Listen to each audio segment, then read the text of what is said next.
بسم اللہ الرحمن الرحیم۔ قرآن کی دو آیتیں سیکھنا دو اونٹنیوں سے بہتر ہے۔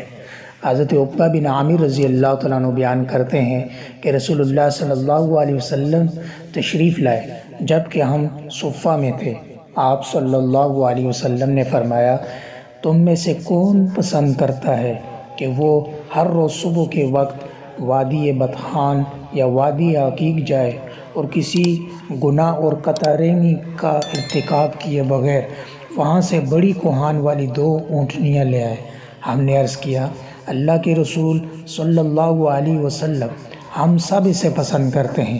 آپ صلی اللہ علیہ وسلم نے فرمایا، تم میں سے کوئی صبح کے وقت مسجد کیوں نہیں آتا کہ وہ اللہ تعالیٰ کی کتاب سے دو آیتیں سیکھے یا پڑھے، تو یہ اس کے لیے دو اونٹنیوں سے بہتر ہے، اور تین آیتیں اس کے لیے تین اونٹنیوں سے اور چار سے بہتر ہیں، اور وہ جتنی زیادہ ہوں گی وہ اتنی ہی اونٹنیوں سے بہتر ہوں گی۔